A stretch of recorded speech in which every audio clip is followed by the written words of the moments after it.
En la presencia del Señor con gratitud y alza tu voz con jubileo. Vamos entrando al estudio. Como notará, no presento ninguna introducción en realidad a esta epístola, sino que vamos a entrar directamente en el estudio y dejaremos que el texto bíblico nos presente la realidad acerca de la iglesia en Corinto y también la ciudad de Corinto, que es una ciudad bastante perversa e idólatra, como veremos nosotros en nuestro estudio.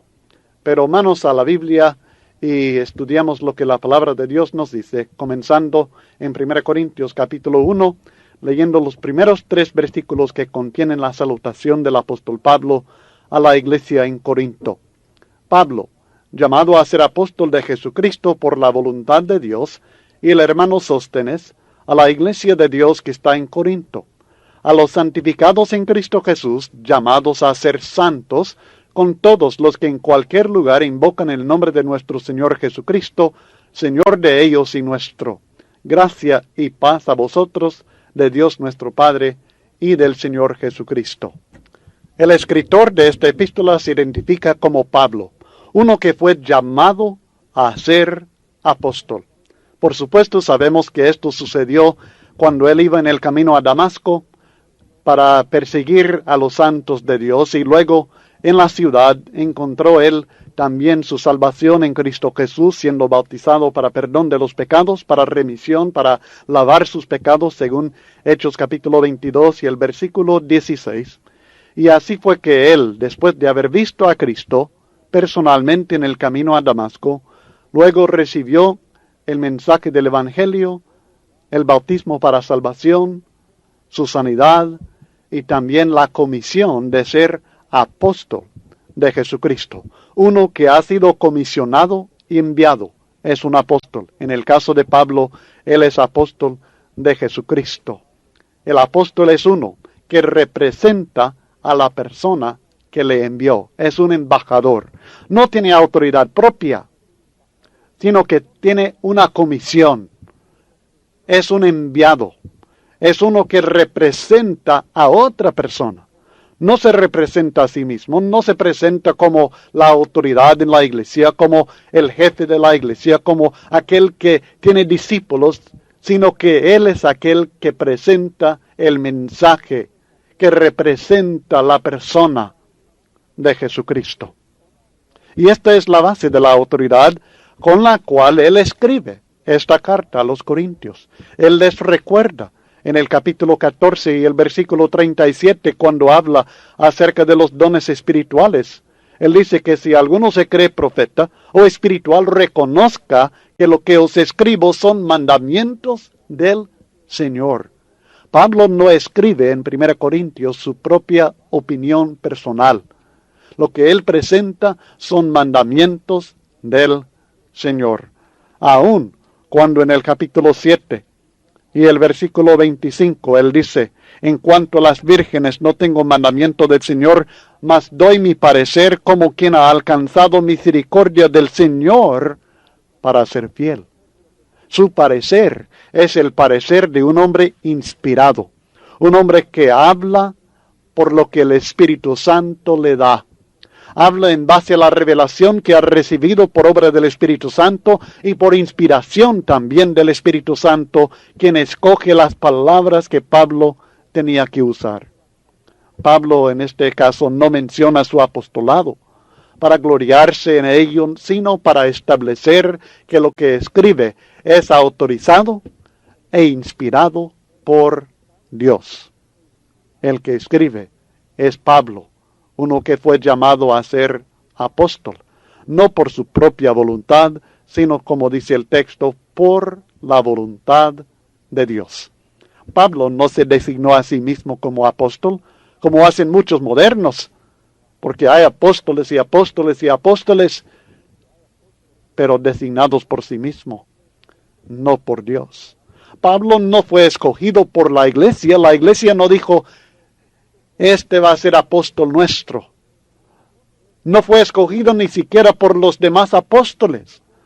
No fueron Pedro y los demás apóstoles los que dijeron: Pablo, este hombre sería buen apóstol. No, fue por voluntad directa de Dios. Y sobre esto podemos leer en varios textos que usted tiene en su estudio impreso.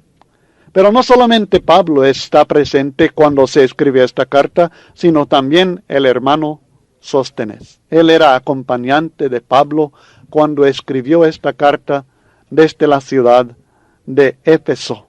Según entendemos de 1 Corintios 16, versículo 8, Pablo dice, estaré en Éfeso hasta Pentecostés. El 9 dice, porque se me ha abierto puerta grande y eficaz y muchos son los adversarios. Así que Pablo estaba en la ciudad de Éfeso cuando él escribió esta carta a los Corintios. Y con él estaba el hermano Sóstenes. Y entendamos, no quiere decir que Sóstenes también escribió la carta. Sencillamente está acompañando. Es el compañero de Pablo en esta ocasión cuando él está escribiendo esta carta. Y en esta relación que él presenta, yo apóstol, el hermano Sóstenes, está dando importancia a la relación fraternal que en Corinto, en la iglesia de Cristo en Corinto, no existía. Porque esta relación fraternal de hermandad, hermano Sóstenes, no existía en Corinto. Y es interesante, y lo veremos enseguida, cuántas veces él se dirige a ellos como hermanos. A pesar de todos sus pecados, a pesar de sus doctrinas erradas, a pesar de su carnalidad, a pesar de su división, Pablo se dirige a ellos como hermanos. Hermanos que amo. Hermanos por los cuales estoy preocupado. Hermanos por los cuales oro. Hermanos por los cuales estoy enseñando la palabra. Hermanos. Es algo que nosotros necesitamos tener en mente siempre. Si una persona es hijo de Dios y yo soy hijo de Dios, somos hermanos. No es posible saber si este hombre Sóstenes es el mismo que se menciona en Hechos capítulo 18. No es posible, pero no es posible estar seguro de ello. Así que no vamos a tratar de saber lo que no podemos saber. El escritor, el apóstol Pablo. ¿Quién recibe esta carta? El versículo 2 dice que él escribe a la iglesia de Dios que está en Corinto. Sabemos, por supuesto, que no se trata de una denominación llamado Iglesia de Dios. Una denominación con nombre propio, Iglesia de Dios. Es la iglesia, los llamados de Dios, los que pertenecen a Dios. A estos escribe el apóstol Pablo. Y es una, porque la iglesia de Dios señala que es única y que debe estar unida, debe ser una, unida, única. La iglesia de Dios en Corinto. Y así en todo lugar está la iglesia de Dios. Cuando hay pueblo de Dios, es la iglesia que pertenece a Dios. Y él dará mucho más énfasis a esto otra vez en el capítulo 3. Debemos notar y entender que a pesar de los múltiples problemas en la iglesia en la ciudad de Corinto, y son muchísimos problemas, siempre fue reconocida como la iglesia de Dios. ¿Qué diríamos nosotros de una iglesia con los siguientes problemas? Entre otros, estaban divididos, eran carnales, no espirituales. Eran niños en Cristo a pesar de varios años de ser cristianos. Había celos y contiendas entre ellos, confiaban en hombres, amenazaban con destruir la iglesia, el templo de Dios, toleraban la fornicación en la iglesia.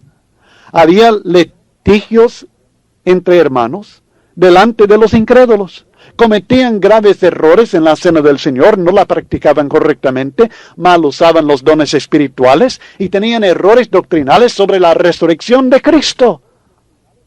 Sin embargo, Pablo dice a la iglesia de Dios que está en Corinto. Quiere decir que Dios estaba muy contento, satisfecho con la iglesia como estaba en Corinto. No, por esto él escribe corrigiendo a esta iglesia, reprendiéndoles en algunos casos. Dios no está contento con esa iglesia, sin embargo, sigue siendo su iglesia. Nosotros necesitamos entender esto, hermanos. El hecho de que en una congregación local, porque en la epístola a los Corintios se trata de una iglesia local. Aunque en una iglesia local, en determinado lugar, haya muchos problemas, muchas debilidades, carnalidad, errores doctrinales, si es iglesia de Dios, en base al Evangelio de Cristo Jesús, sigue siendo iglesia de Dios. Nosotros debemos reconocer a esa iglesia como iglesia que pertenece a Dios, aunque esté en peligro de perder su comunión con Dios, aunque esté violando muchos de los principios de Dios, pero si ha nacido como iglesia de Dios, sigue siendo iglesia de Dios, reconocida por Él, aunque quizá no con la bendición de Dios, ni con la salvación que Dios ofrece. Nosotros tan rápido y tan fácilmente decimos, no, esa ya no es la iglesia legítima, esa ya no es la iglesia verdadera, esa ya no es la iglesia de Cristo. ¿Será? ¿Será que nosotros juzgamos aquello que el apóstol Pablo no juzgaba? Tengamos mucho cuidado. Esto no quiere decir que el apóstol Pablo aprobaba la carnalidad, la fornicación, la idolatría, el error sobre la resurrección, el abuso en la cena del Señor, ni ninguno de estos errores. Él habla y habla tajantemente en contra de estos errores, advierte a la iglesia del peligro en el cual se encuentra, pero siempre Dios le inspira por medio de su Espíritu Santo a llamarle iglesia de Dios. Tengamos cuidado con nuestra actitud hacia congregaciones que no están de acuerdo con nuestro parecer o nuestro entendimiento de las Escrituras, o que no estén de acuerdo con las Escrituras. Esta iglesia en Corinto, aclara el apóstol Pablo, no es la iglesia de los corintios, sino que es la iglesia de Dios en la ciudad de Corinto. La iglesia no pertenece a los miembros, sino a Dios, ni mucho menos al predicador. No es correcto hablar de mi iglesia, ni nuestra iglesia, ni la iglesia de determinado hermano o predicador, como se acostumbra en muchos lugares. Entre cristianos, imagínense, la iglesia es de Dios y solamente de Dios. Al considerar la condición degenerada de la ciudad de Corinto, es maravilloso que haya existido en ella la iglesia de Dios. Luz en medio de las tinieblas. Aunque esa luz en esta iglesia se estaba apagando. Y por esto Pablo hace el llamado a ser lo que son. A vivir de acuerdo con el llamado que han recibido de ser iglesia de Dios. Además, aclara en el versículo 2 que al escribir a la iglesia de Dios que está en Corinto, está escribiendo a los santificados en Cristo Jesús, los que han sido apartados para Dios en Cristo. Es interesante que el tiempo del verbo griego santificados es el tiempo perfecto y la voz pasiva. Esto significa que su santificación fue efectuada por una fuerza externa, Dios, no por ellos mismos. Esto es el significado de la voz pasiva. Además, el tiempo perfecto señala que es algo ya efectuado, pero que siguen en la condición de ser santificados. Es algo que aconteció y sus resultados continúan.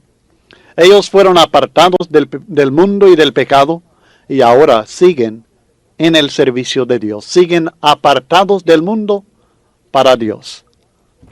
Esto, por supuesto, sucede cuando nosotros somos bautizados en Cristo Jesús, siendo obedientes a la forma de doctrina a la cual fuimos entregados, y así llegamos a ser libertados del poder del pecado y llegamos a ser siervos de la justicia. Romanos 6, 17 al 18. Es en ese momento que somos librados de la potestad de las tinieblas y trasladados al reino de Cristo Jesús. Colosenses capítulo 1, versículos 13 y 14. Cuando recibimos el perdón de nuestros pecados, somos santificados.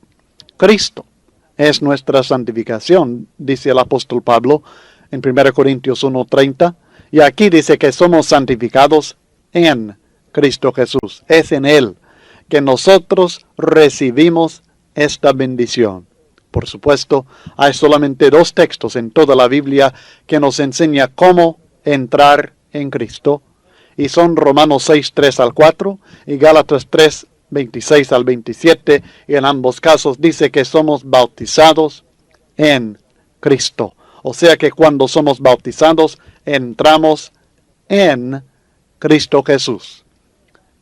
En Cristo, estando en Él, recibimos toda bendición. Efesios 1:3, y entre estas bendiciones está el ser santificado. De modo que la iglesia de Dios, ¿qué es la iglesia?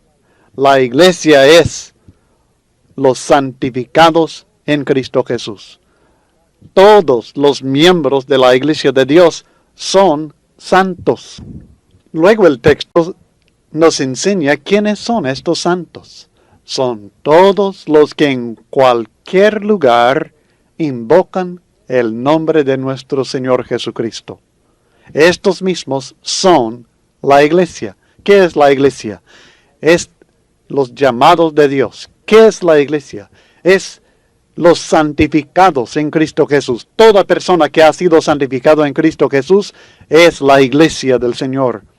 ¿Qué es la iglesia? Es todos aquellos que en cualquier lugar invocan el nombre de nuestro Señor Jesucristo. Y es muy importante que nosotros entendamos cómo invocar el nombre de nuestro Señor.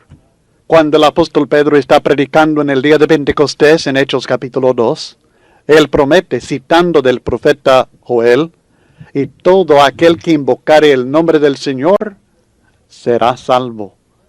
Y enseguida él presenta el mensaje del Evangelio de Cristo Jesús, que Él es hombre aprobado por Dios por medio de los milagros que hizo, que fue crucificado conforme al plan de Dios y por la iniquidad de los hombres, que Dios lo resucitó de entre los muertos y que vive. Y luego presenta la forma en que ellos que fueron compungidos de corazón debían de responder, arrepintiéndose y siendo bautizados para perdón de pecados. Y luego el texto dice que los que recibieron su palabra fueron bautizados aquel mismo día como 3,000 personas. Hechos capítulo 2 y el versículo 41. Invocaron el nombre del Señor y recibieron la salvación. Todo aquel que invocare el nombre del Señor será salvo. Pero para invocar el nombre hay que escuchar y entender el mensaje de Cristo, el mensaje del Evangelio.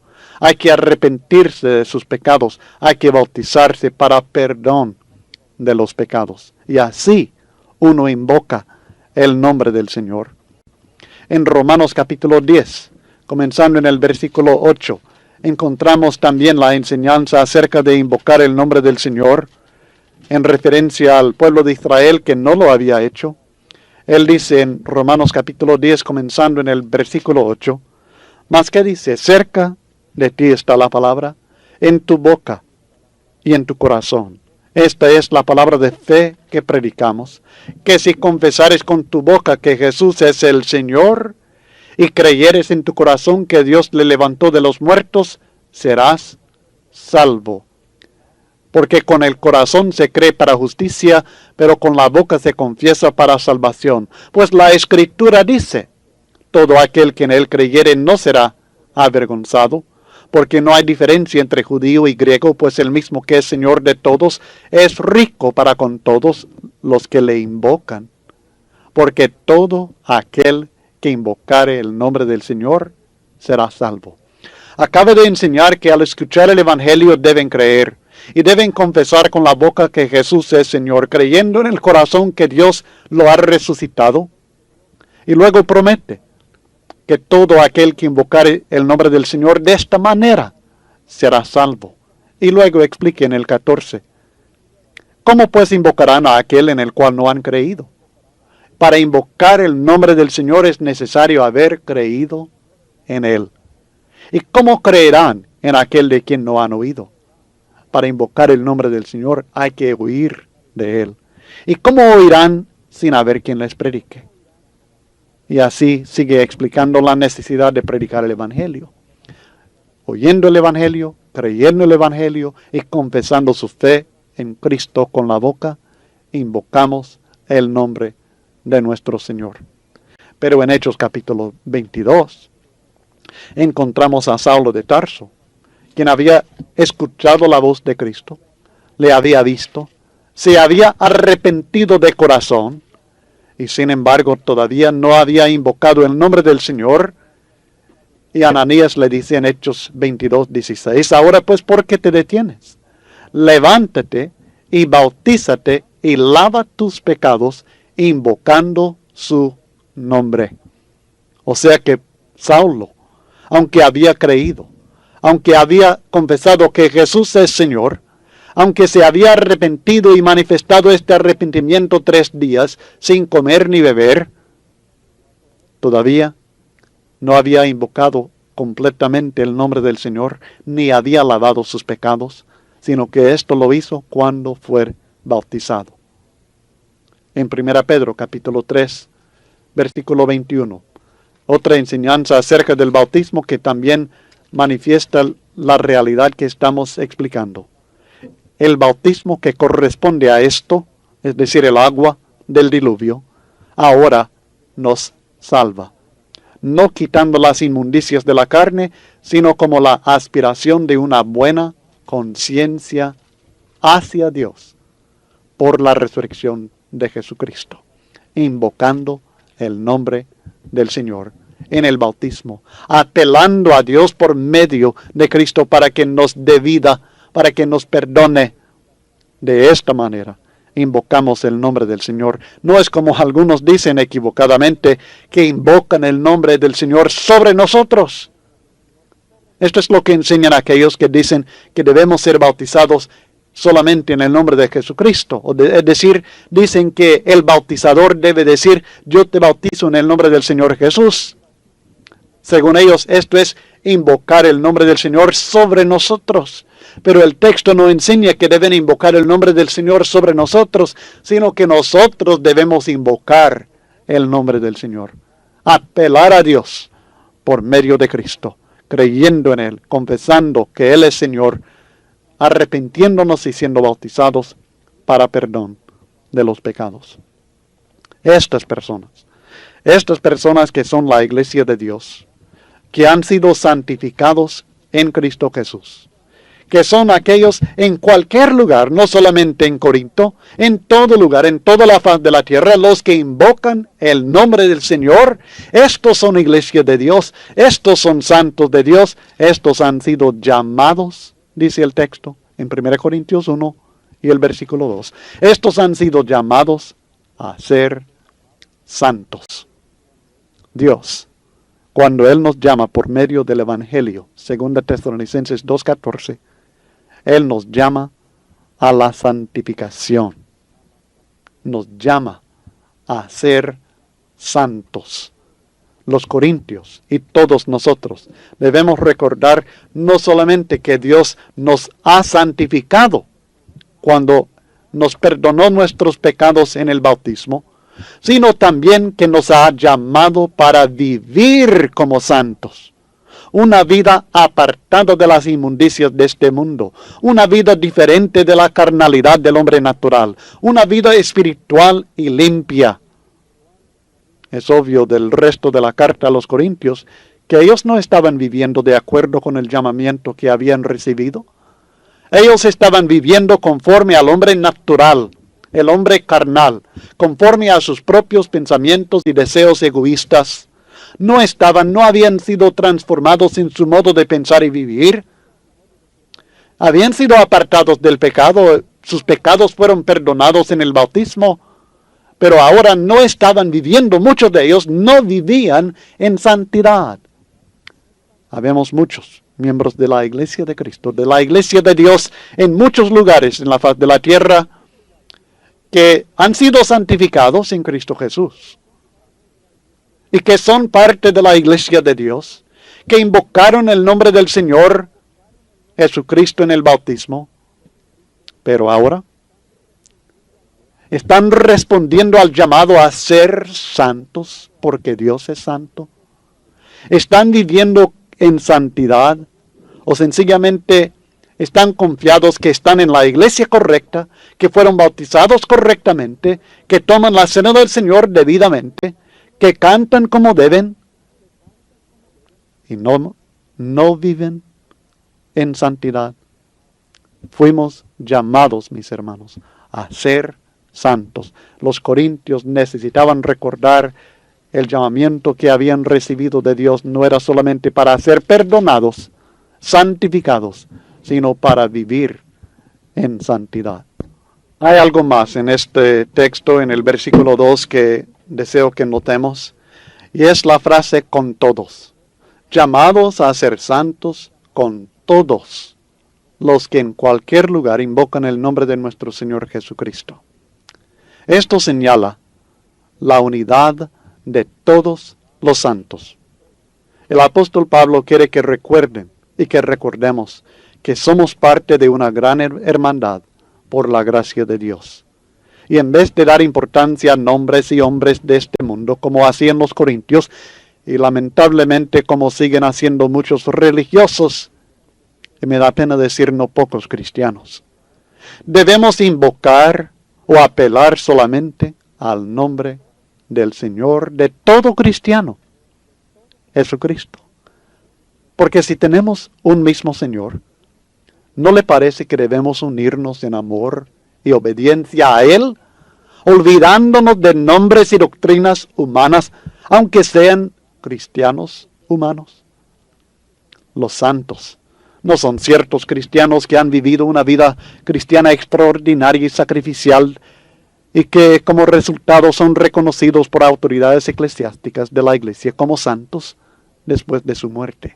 Todo cristiano legítimo es santo de Dios y debe vivir como santo de Dios y debe reconocer que sus hermanos también son santos. Si usted necesita más información detallada acerca de la santificación y cómo obra el Espíritu Santo en la santificación, y para lograrlo tenemos un estudio detallado sobre esto en la lección 4 del curso sobre el Espíritu Santo. La lección se llama La Espada del Espíritu, y allí puede usted estudiar en más detalle acerca de la santificación.